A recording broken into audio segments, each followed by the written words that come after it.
Hello guys, आप देख रहे हैं स्टोरी ऑफ इवनिंग। आज की इस एपिसोड्स में तारानाथ तांत्रिक की कहानी इच्छा शक्ति। ये कहानी रचना किया था बंगाल के मशहूर साहित्यकार विभूति भूषण बंदोपाध्याय। ये कहानी बंगाली में रचना किया गया था। मैं सिर्फ इसको हिंदी में ट्रांसलेट किया। कहानी में ओवरऑल वॉइस मेरा ही है। आशा करता हूँ ये कहानी आपको अच्छा लगेगा। शुरू हो रहा है आज की कहानी इच्छा शक्ति।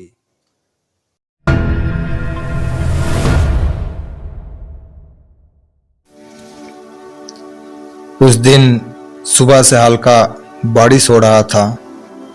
शर्ट, पैंट, रुमाल और दिल के अंदर भी भीगा हुआ था। बाकी के दिन बड़े बाबू के साथ चाय की दुकान में बैठे बैठे राजनीति और चीज की भाव के विषय में बातचीत करके मजे करता था, लेकिन आज वो कुछ में मन नहीं लगा। ऑफिस से सीधा निकल के तारानाथ की घर की ओर निकल पड़ा। तारानाथ की घर पहुंच के देखा किशोरी सेन वहां पहले से ही बैठा हुआ है। मुझे देख के बोला,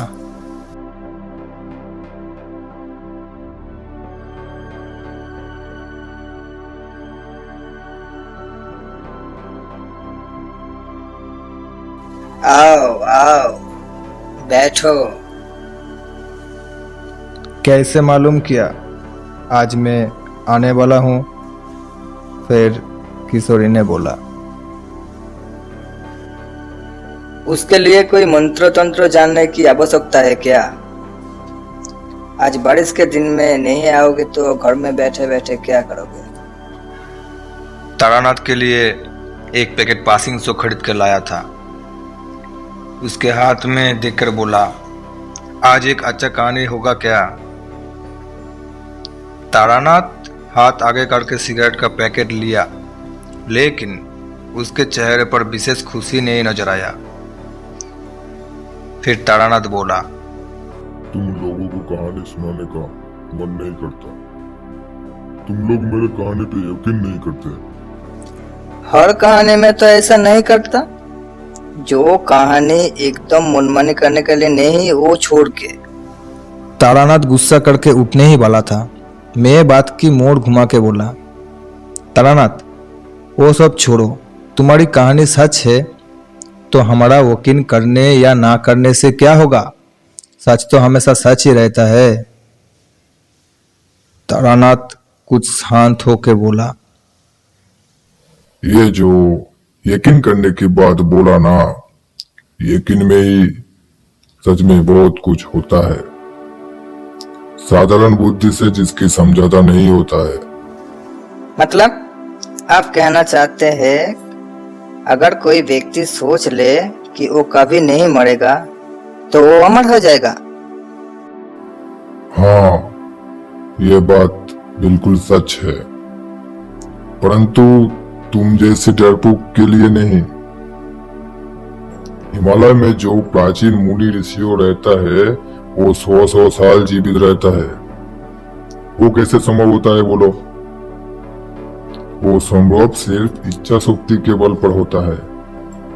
मनुष्य के विश्वास इच्छा शक्ति के एक प्रकाश मात्र। बाहर फिर से भारी बारिश शुरू हुआ। रोशनी कम के अंधेरा सा छा गया घर में। बारिश की धुंध देख के समझ में आया अभी 2 घंटे तक रुकने का नाम नहीं लेगा। फिर तारानाथ को बोला, अच्छा इच्छा शक्ति के बारे में एक कहानी सुनाओ ना। कहानी? मेरे पास कोई कहानी नहीं है, सब सच घटना है।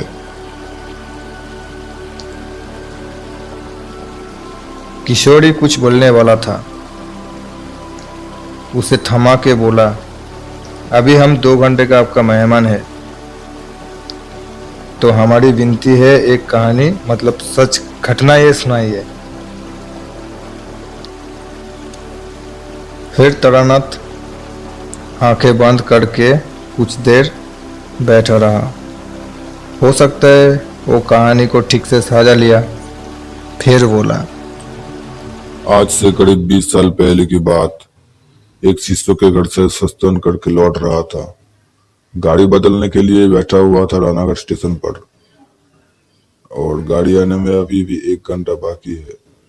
क्या करे, इसलिए एक जगह में बैठ के सिगरेट पी रहा था, गाड़ी का इंतजार कर रहा था। दक्षिणा एवं पूजा का सामान एक कपड़े में बांध के नीचे रखा था। अचानक एक जवान लड़का मेरे सामने आके मुझे बोला, भाई साहब, जरा आपका माचिस दीजिए। उसके ऊपर विशेष ध्यान ना देकर जेब की पॉकेट से माचिस निकाल के उसके हाथ में दिया। पहला तिल्ली मिस करके दूसरी तिल्ली से बिरही जलाया उसने। फिर मुझे माचिस वापस दिया, तब भी मैं उसके ऊपर नहीं देखा।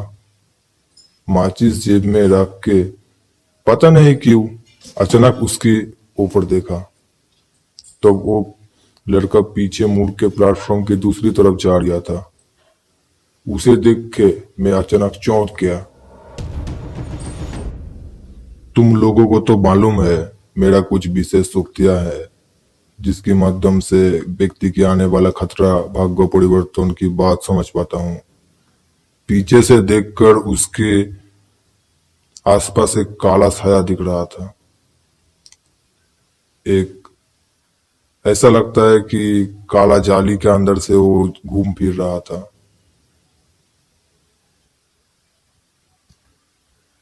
सीधा बात यह है कि उसे देख के समझ में आया मुझे वो बहुत मुसीबत में है।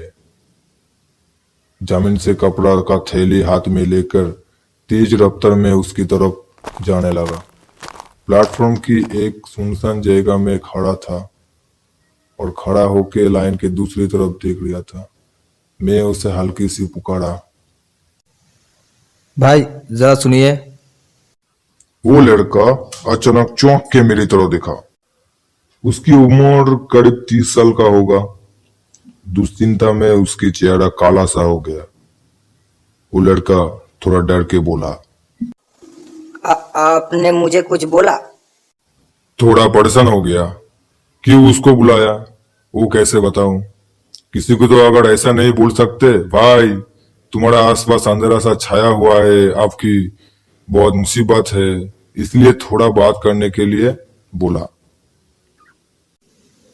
आपसे कुछ बात करनी है। परंतु मैं आपको नहीं जानता। नहीं नहीं, आप मुझे नहीं जानता। चलिए उस चाय की दुकान में बैठे बैठे बताता हूँ। पता नहीं क्यों उस समय में चाय के दुकान में ज्यादा भीड़ नहीं था। उसे एक चेयर में बैठा कर चाय की ऑर्डर दिया और वो लड़का कुछ परेशान होकर मुझे बोला, आप कुछ बोलने वाला था, क्या बात है, बोलिए हमको। मैं कोई नौटंकी नहीं किया, सीधा सीधा उसको बोला, मैं थोड़ा बहुत ज्योतिष जानता हूँ।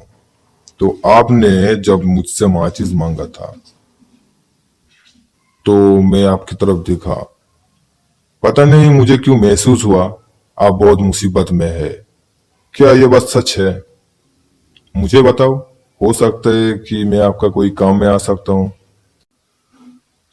पहले ही मैं उसे मेरे विशेष शक्तियों के बारे में नहीं बताया। अगर पहले ये बात बोल देता उसे तो वो मुझे पागल समझता और नहीं तो ढूंगी समझता। वो लड़का मेरे तरफ देख रहा था। मैं भी उसकी तरफ अच्छी सी देखा। देखकर समझा वो लड़का बहुत चालाक है, लेकिन कुछ परेशानी में उसकी दिमाग में बहुत ज्यादा असर डाला। आजकल का समय में खराब बहुत सी मतलबी लोग घूमता है आसपास। ऐसी परिस्थिति में मुझे विश्वास ना करना ही मामूली बात है। मैं थोड़ा हंस के बोला, डरो मत, मैं कोई ढूंगी नहीं हो। मेरे कुछ विशेष शक्तियाँ हैं, उसकी बल पर बहुत कुछ जान सकता हूँ मैं पहले से। मेरे गुरु की हुक्म था, अगर किसी को परेशानी में दिखे तो उसकी मदद करना। इसलिए आपको बोला मेरा शक्तियाँ के बारे में। आप परेशान लग रही है। तो क्या विशेष शक्तियाँ? कुछ ऐसा समझो यही कि आपकी जन्मदिन मई महीने में और वो 7 से 10 तारीख के अंदर। और आपके नाम की पहला अक्षर क है और 3-4 दिन में आप आग से बच गया बहुत। और पिछले साल में ऑफिस में जो आपके लिए झमेला हुआ था उसने अब बेकसूर साबित हो गया, लेकिन गलतियां आपकी ही थी। वो लड़का सर झुका के सुन रहा था। जब सर उठाया तब देखा उसकी आंखों में धीरे धीरे आंसू निकलने लगा। हाँ, वो गलती मेरी ही थी। किसी को इसके बारे में मालूम नहीं, मेरे पत्नी को भी नहीं।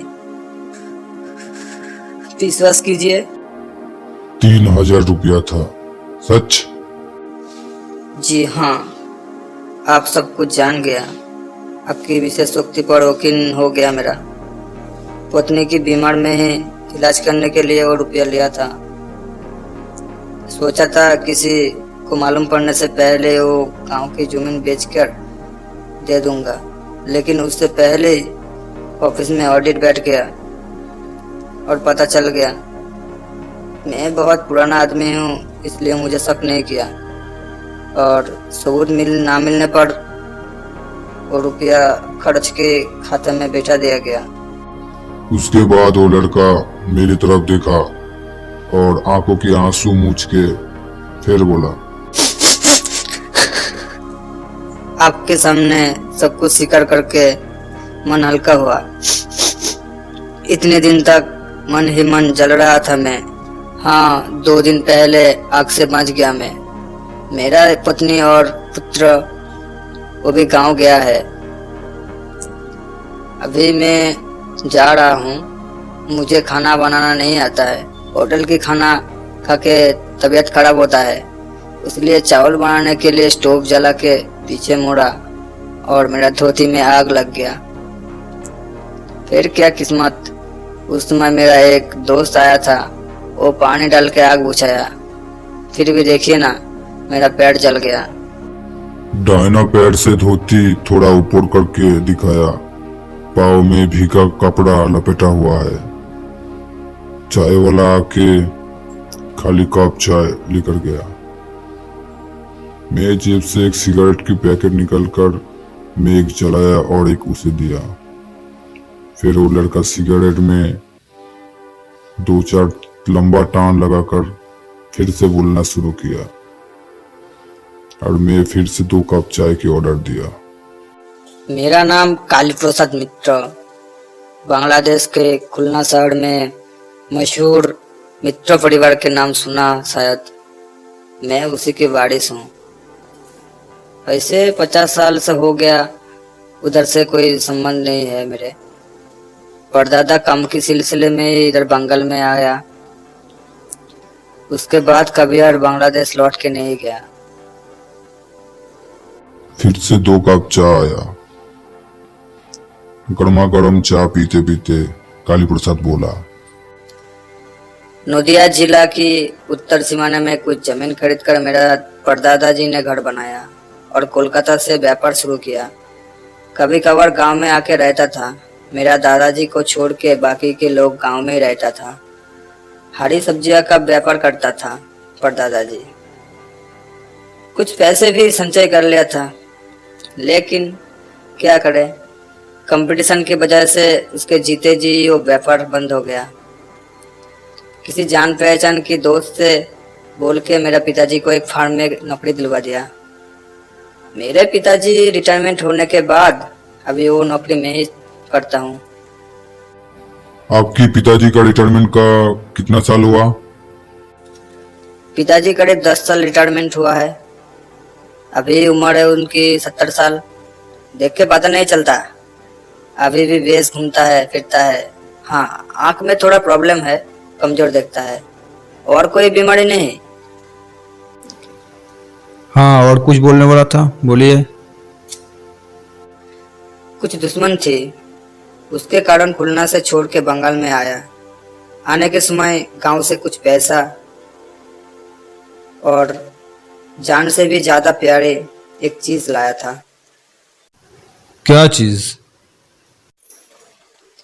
8 धातु के मिश्रण से बना एक काली मूर्ति, हमारा कुलदेवी। 4-5 पीढ़ी तक उस मूर्ति को पूजा करता है। मेरा परदादा मतलब दादा के पिता, वो तंत्र साधना करता था। जिंदगी में साधना करके तंत्र की विशेष विशेष सिद्धियां लाभ किया था। उसके जिंदगी में ही ग्रह नक्षत्रों के एक विशेष योग और अमावस्या एक दिन में हुआ था। वो योग करीब 250 साल में एक बार ही आता है। वो विशेष तिथि में ही मेरा परदादा पूरा रात यज्ञ करके एक तांत्रिक प्रक्रिया समर्थ किया था। यज्ञ कुंड में पूर्णाहुति देकर पूजा के उपचार से एक चीज लेकर एक छोटा लोहे के डिब्बा में भर के फिर मेरा दादाजी के हाथ में दिया और बोला, इसे संभाल के रखना।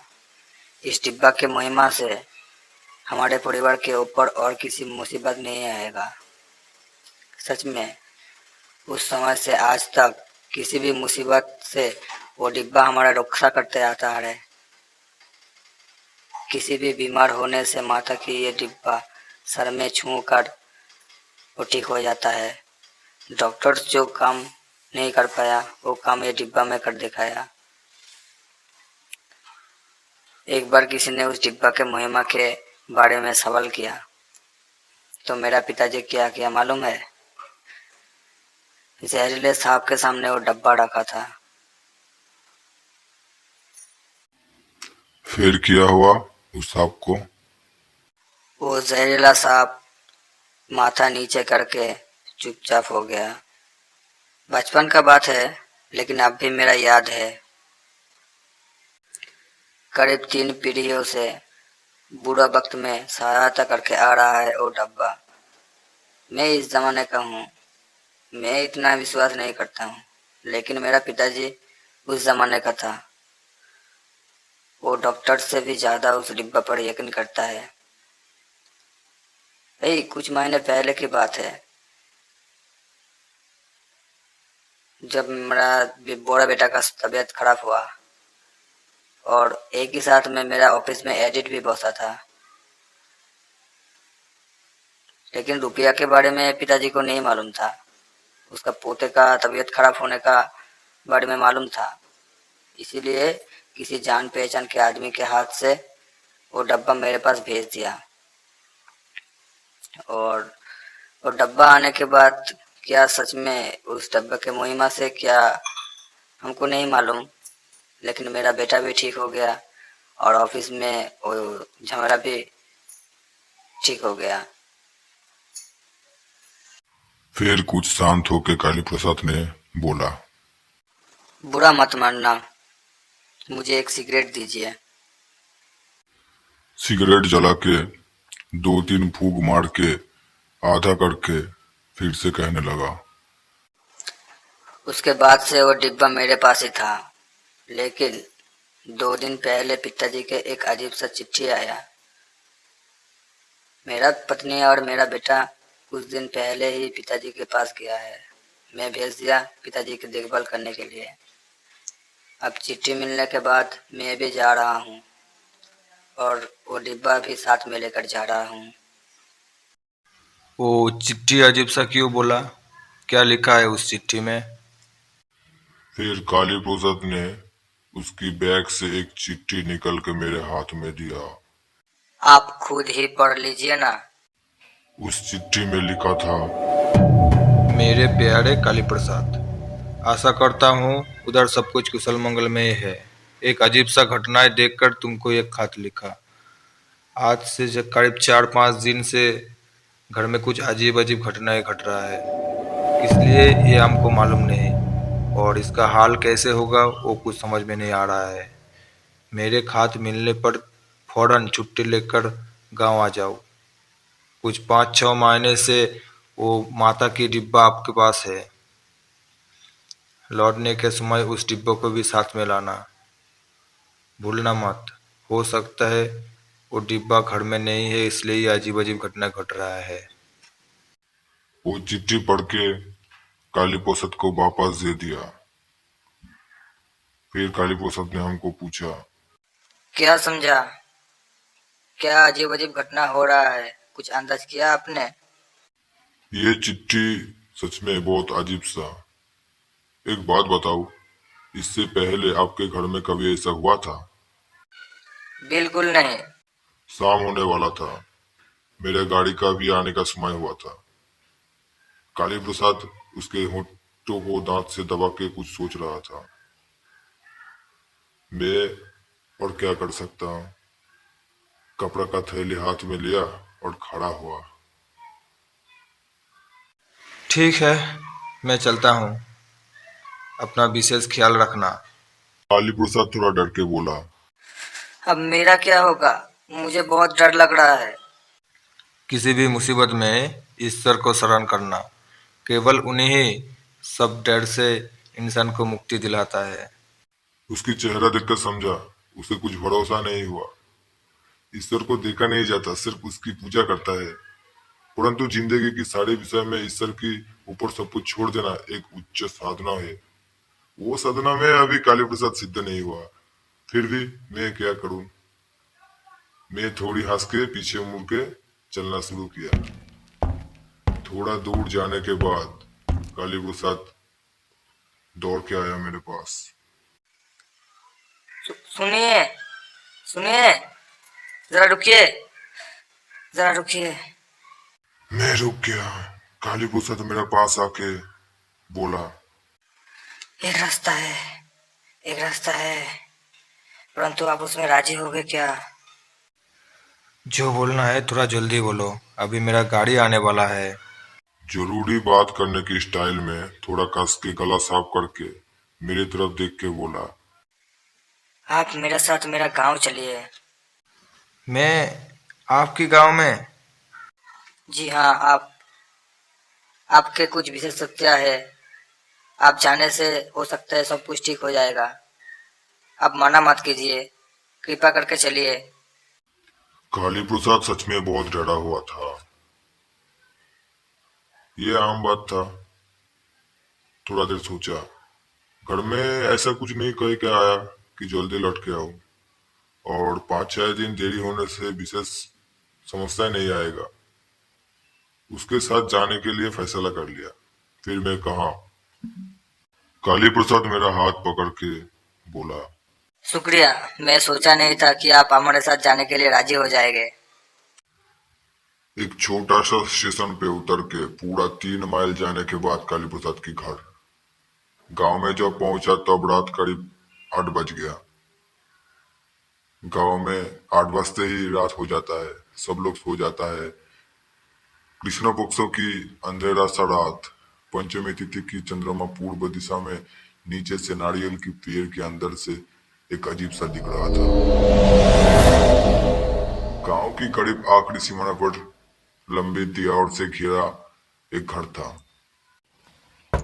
घर की दरवाजे में खटखटाते ही कुछ देर बाद घर के अंदर से टॉर्च की रोशनियां दिखा, लेकिन किसी आदमी का आवाज नहीं था।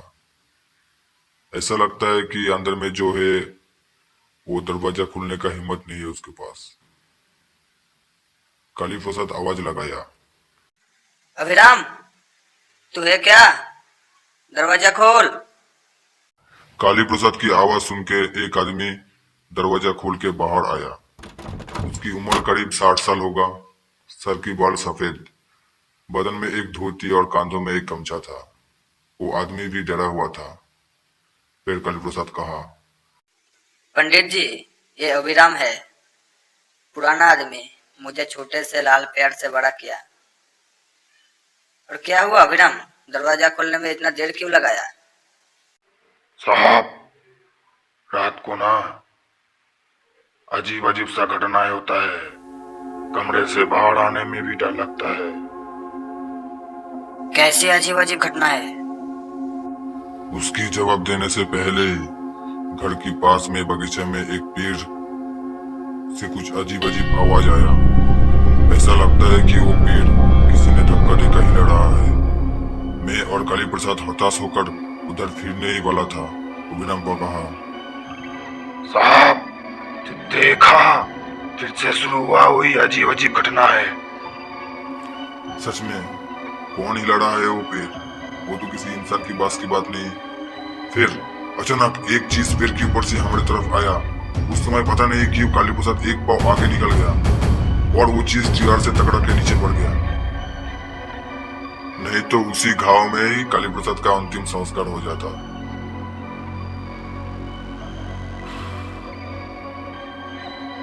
विराम टॉर्च जलाकर जब देखा उस चीज को, हमको पता चला वो एक बड़ा सा पत्थर है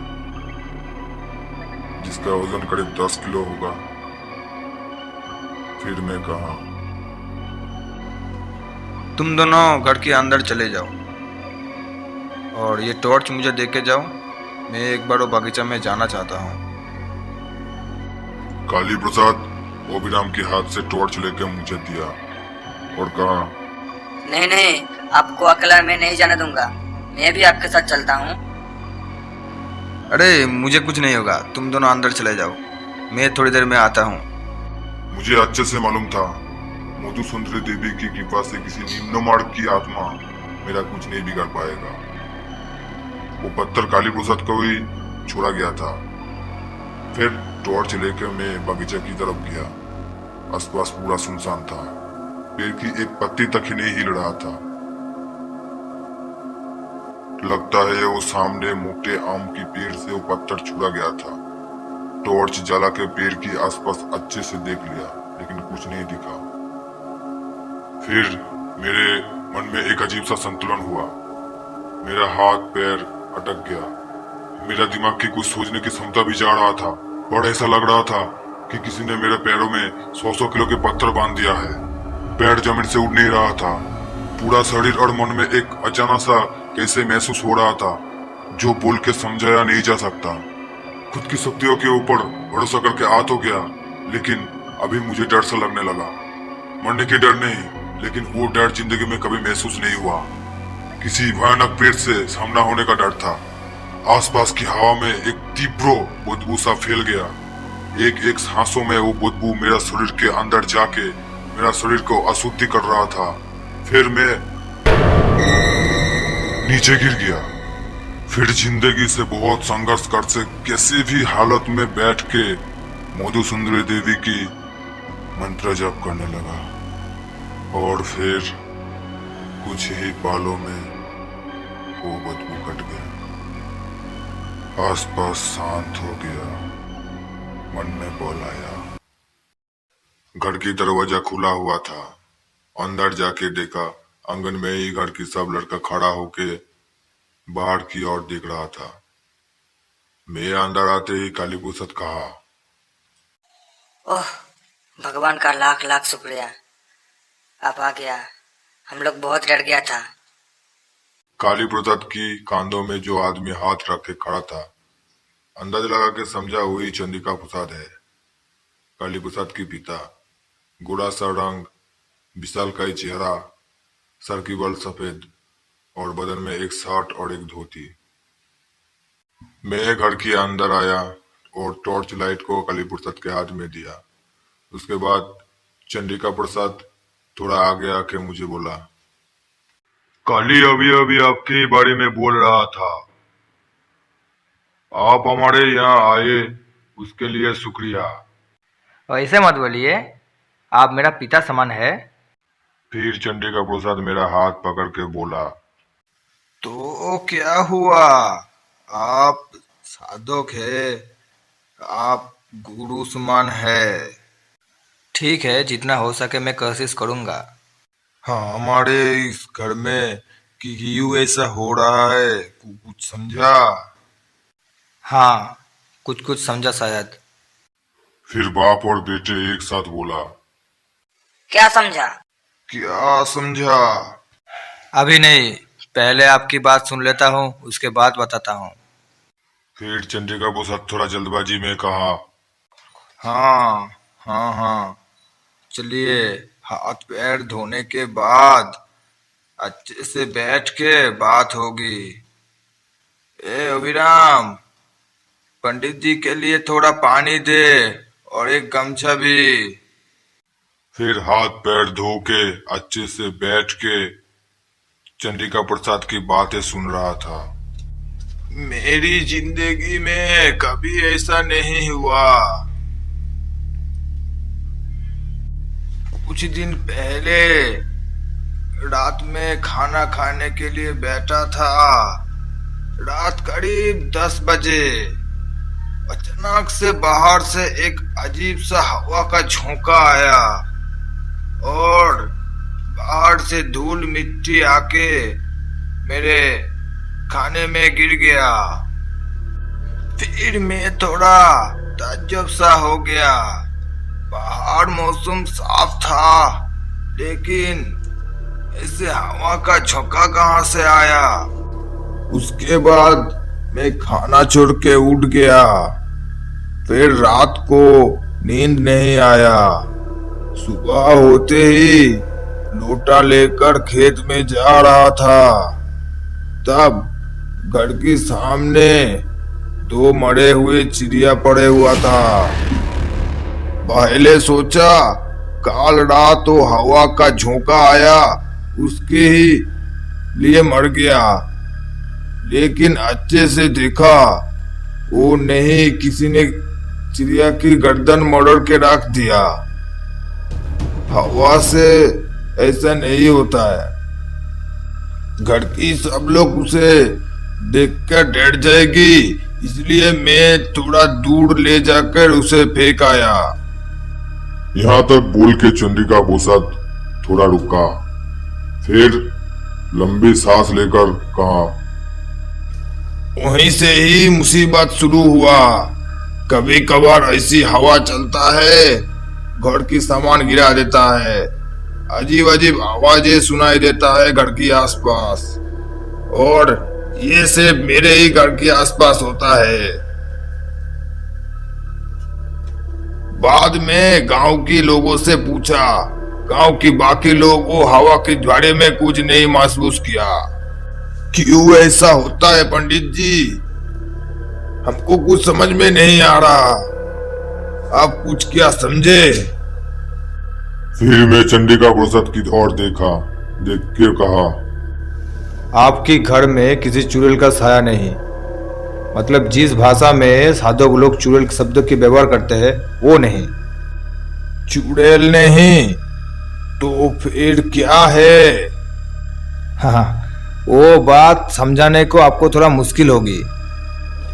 यही कि हमारे मनुष्य लोग जैसे और भी बहुत जीव लोग हैं हमारे आसपास। वो असल में भूत चुड़ैल कुछ नहीं, वो भी एक प्रकार जीव है। हो सकता है इंसान से थोड़ा अलग, उसकी बुद्धि चिंता सब कुछ मनुष्य से अलग। हमारे लिए वो जीव लोग अदृश्य है, लेकिन कभी कभार प्रकृति की ख्याल से वो साया लोग हमारे जीव लोग से छू जाता है। आपके ही घर में कुछ ऐसा हुआ, आप लोग किसी भी वजह से उस लोग के दुनिया में पहुंच गया और ये बात उस लोगों को पसंद नहीं। इसमें आपकी ही क्या गलती है। जो हो रहा है वो सब उन्हीं की किया धरा। वैसे भी वो लोग चाहता है किसी पुकार में डरा के आप लोगों को उसके दुनिया से बाहर निकाल दिया जाए।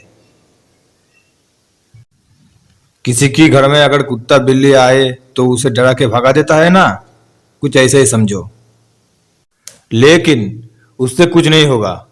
प्रकृति में फिर से हवा का झोंका आएगा और दुनिया से टकराएगा, फिर 2 दुनिया अलग हो जाएगा। सिर्फ वही एक उपाय है और कोई उपाय नहीं। मैं रुकते ही चंद्रिका प्रसाद कुछ देर चुपचाप बैठा रहा। कुछ देर बाद कहा, ये सब आपको कैसे मालूम हुआ। ये बात बोलने में बहुत वक्त लग जाएगा और मेरे इच्छा नहीं हो रहा था, इसलिए शॉर्टकट में बोला, मुझे मालूम है। अभी हवा का झोंका के कुछ बारे में बोल रहा था, क्या उसे नहीं लाया जा सकता। नहीं नहीं, वो सब प्रकृति जब चाहेगा तब होगा। मैं एक सस्तायन या स्थान शुद्धि जैसी एक जगह कर सकता हूँ, लेकिन पहले ही आपको सच बात बता देता हूँ। वैसी घटना में के बारे में मेरे गुरुदेव के पास सिर्फ सुना था, आज पहली बार देख रहा हूँ। इस विषय में मेरा कुछ ज्यादा तजुर्बा नहीं। मेरा यज्ञों के कितना काम में आएगा ये मैं नहीं जानता। अंबिका प्रसाद कुछ सोचा, फिर कहा, ठीक है, आप यज्ञों की व्यवस्था कीजिए, और एक बात है, अब बुरा मत मानना। थोड़ा संकोच करके अंबिका प्रसाद कहा। आप ही के ऊपर सब कुछ है, फिर भी मेरा खुद के भरोसे के लिए अगर कुछ काम में करूं तो आपकी विशेष परेशानी तो नहीं होगा। नहीं नहीं, मुझे कुछ परेशानी नहीं होगा। आप इस घर के प्रधान हैं, आप जो चाहे कर सकते हैं। चंडिका प्रसाद उसके बेटे की तरफ देख के बोला। काली, ओ माता काली का डिब्बा लाया साथ में? जी हाँ पिताजी, मैं लाके दूं आपको? हाँ, लाके दो मुझे। काली प्रसाद उठ के बगल वाले कमरे से माता काली का वो डिब्बा लाके पिताजी को दिया। उसे हाथ में लेकर चंडिका प्रसाद मुझे देख के बोला। इसकी बारे में शायद सुना तुमने।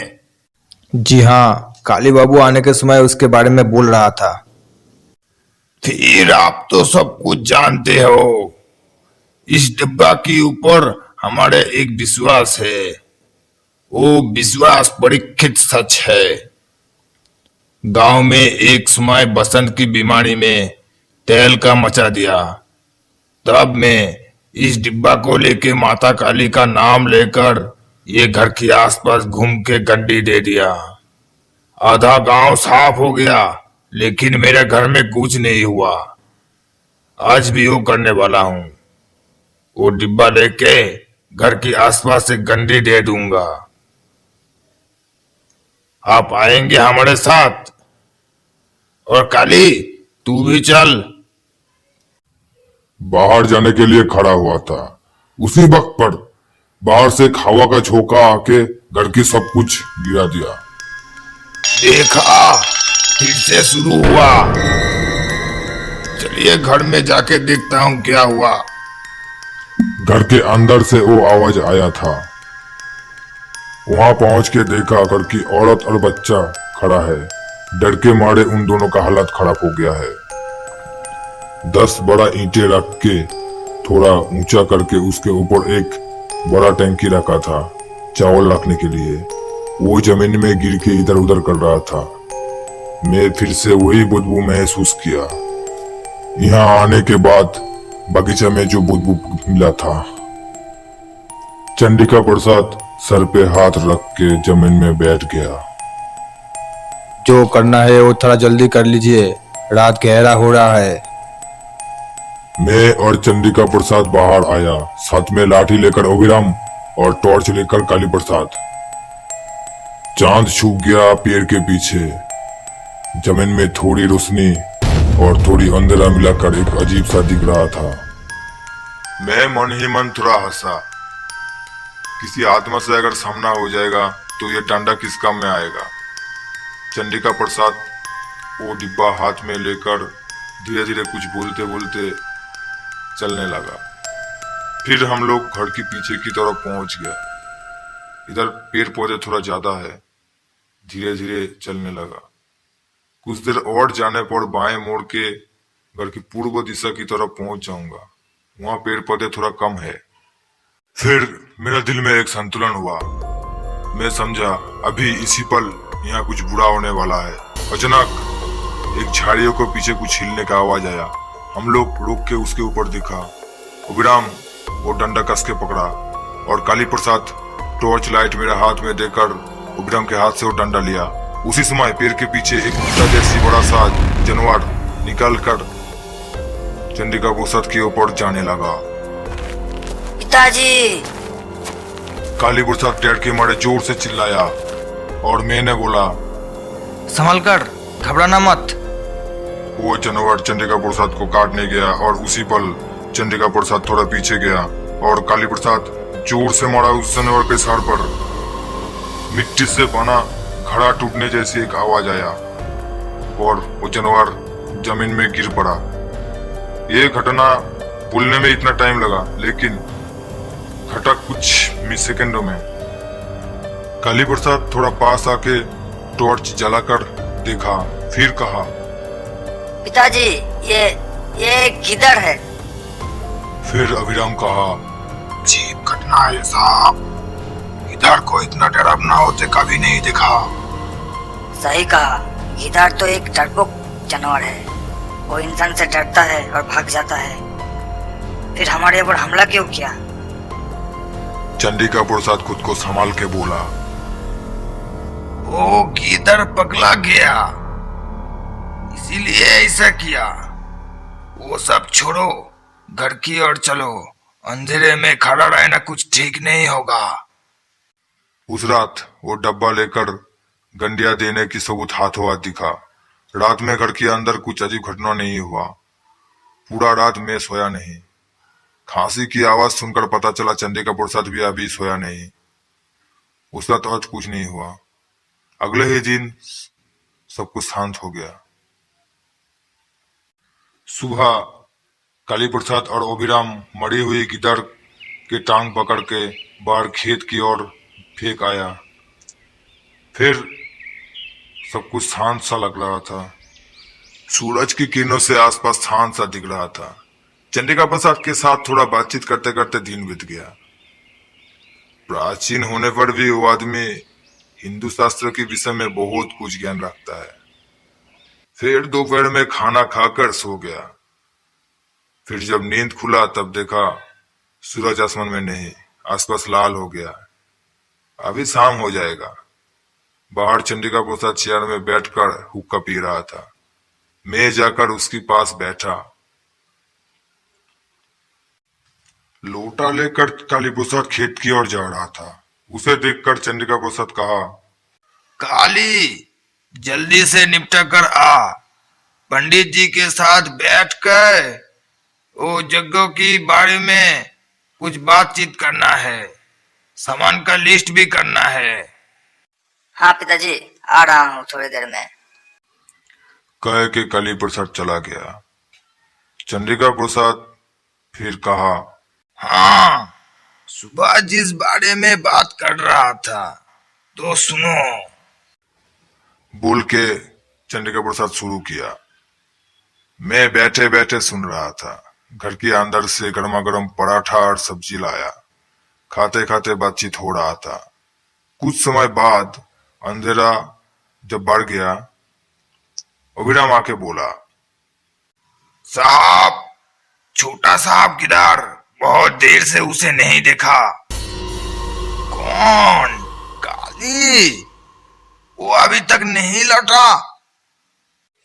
तब मेरा ख्याल आया, काली प्रसाद बहुत देर पहले खेत की ओर गया था, अभी तक नहीं लौटा। फिर चंडिका प्रसाद कहा, अभिराम, जल्दी से टॉर्च और डंडा लेकर आओ। घर से निकलकर चंडिका प्रसाद फिर घर की ओर गया। 2 मिनट बाद जब लौट आया तब देखा मेरा अंदर सही था। वो डब्बा लेने के लिए घर के अंदर गया था।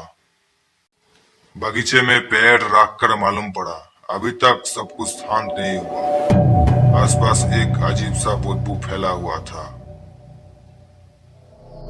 वही पहचान का बदबू। सुबह मन ही मन जो खुशी हुआ था वो कहीं खो गया। टॉर्च लेकर अभिराम आगे आगे जा रहा था और पीछे पीछे हम दोनों। अभिराम और काली प्रसाद जोर जोर से चिल्ला रहा था, छोटा साहब, छोटा साहब, काली, कहाँ है तू? ए काली, आवाज दे। फिर मेरा मन में डर लगने लगा। आज का ये शाम अच्छा नहीं, कुछ बुरा होने वाला है। कुछ तो बुरा होने वाला है।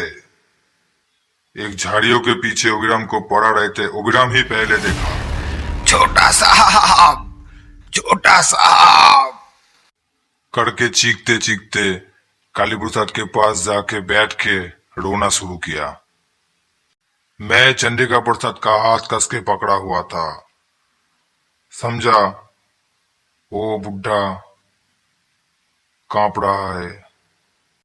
इस हालत में ये आम बात है। मैं थोड़ा झुके काली प्रसाद के पल्स चेक किया और सीने के ऊपर हाथ रख कर देखा, सब कुछ ठीक है, लेकिन पल्स थोड़ा स्लो। खड़ा होकर बोला, डरने की कोई बात नहीं, सब कुछ ठीक ठाक है। वो सिर्फ बेहोश हो गया है। अभिराम, इसको पकड़ो, उठाकर घर ले जाते हैं। मैं और अभिराम बेहोश काली प्रसाद को उठाने के लिए झुका। ठीक उसी पल पिछले रात जैसी झाड़ियों के पीछे से आवाज आया। कुछ हमारे तरफ आ रहा था, लेकिन उसका रफ्तार काल से थोड़ा कम। हम दोनों डर के सामने देखा। झाड़ियों को भेद करके बाहर आया एक गिदड़। कल रात जो गिदड़ आया था वही जिसे काली प्रसाद डंडे से घायल किया था। वो जानवर की सर फटा हुआ था, खून निकल रहा था, आसपास गिर के लाल हो गया। आंखों में टॉर्च की रोशनी जाकर एक ऐसा लग रहा था कि उसकी आंखों चल रहा है। बड़ी बड़ी दांत, इतना डरावना दिखता है। डर के मारे अभिराम कांपने लगा। वो गिदड़ धीरे धीरे हमारी तरफ आने लगा। उसकी दृष्टि सिर्फ चंद्रिका प्रसाद के ऊपर। आसपास सन्नाटा छा गया। पेड़ की एक पत्ती तक नहीं हिल रहा था। अंधेरा कुछ ज्यादा ही गहरा हुआ। ऐसा लग रहा था कि हम हमारे दुनिया में नहीं है। आसपास अंधेरा ही अंधेरा, सामने सिर्फ एक चलने वाला मुर्दा। फिर अचानक मैं महसूस किया मेरा बगल में चंद्रिका प्रसाद के सांस थोड़ा तेज हुआ। उसकी तरफ देखा, आंख लाल हो गया था। उसके चेहरे पर किसी डर नहीं, चेहरे में एक गुस्सा था। गुस्से से चेहरा लाल हो गया। फिर माता काली के डिब्बा हाथ में लेकर आगे की ओर झुक के डिब्बा थोड़ा आगे करके बोला, रुक जा। वो मुर्दा गिदड़ रुक गया। फिर चंद्रिका प्रसाद खड़ा होकर वो डब्बा साड़ में छुआ कर बोला, माता काली के नाम लेकर कहता हूँ, मेरे घर की सारी मुसीबतियां दूर हो जा। अगर मैं काली माता के ऊपर विश्वास करता हूँ, अगर मैं सत हूँ, अगर मैं जिंदगी में किसी बुरा काम नहीं किया हूँ, उसी के बल पर कहता हूँ, जो चुड़ैल की साया मेरे घर के ऊपर आया वो अभी चला जा, दूर हो जा। मेरे हाथ काली माता की ये पवित्र डिब्बा है। देखता हूँ कौन चुड़ैल आता है। किसी के हिम्मत है तो सामने आ। वो डब्बा लेकर सर के ऊपर करके आसपास घुमा रहा था। वो गिदड़ धीरे धीरे नीचे गिर पड़ा। उसके साथ ही एक अजीब घटना हुआ। इतनी देर तक आसपास सन्नाटा छाया हुआ था, लेकिन अचानक कहां से एक हवा का झोंका आया। बहुत तीव्र था वो हवा। आसपास पेड़ के डाल टूट रहा था। फिर अभिराम मेरे तरफ इशारा करके कहा, पंडित जी थोड़ा ऊपर देखिए। फिर चांद की हल्की रोशनी से देखा एक अंधेरा साया घूमते घूमते आसमान की ऊपर गया। एक अजीब सा चेहरा बनाया आसमान में ही। किसी जान पहचान के चेहरे से वो नहीं मिलता। चंद्रिका प्रसाद के घर के ऊपर से, बगीचा से और उसके आसपास से एक काला अंधेरा पहाड़ आसमान की तरफ जा रहा था और जाके उस चेहरे से मिल रहा था। कुछ देर बाद वो काला अंधेरा चेहरा घूमते घूमते आसमान के ऊपर गायब हो गया। उसके बाद आसपास शांत हो गया। बाहर से ठंडी ठंडी हवा आ रहा था। हम लोग आपस में बात नहीं कर रहा था, लेकिन फिर भी समझा मुसीबत का साया दूर हो गया। काली प्रसाद को भी होश आया। बगीचा से घर की ओर जाते जाते चंद्रिका प्रसाद कहा, देखा काली माता की डिब्बा की गुण सबको भगा दिया। हाँ हाँ, बिल्कुल सही कहा आपने। उसके बाद सब कुछ ठीक हो गया। मुझे हवन करने की जरूरत नहीं पड़ा। उसके अगले ही दिन मैं घर के लिए रवाना हो गया। इतनी कह के तारानाथ थोड़ा रोका, एक सिगरेट जलाया।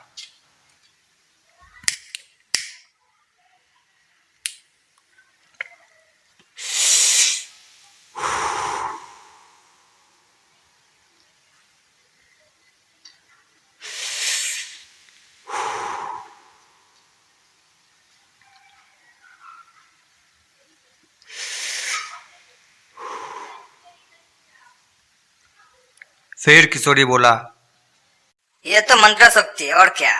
इसमें विश्वास की बात, इच्छा शक्ति के बारे में कुछ साबित नहीं हुआ।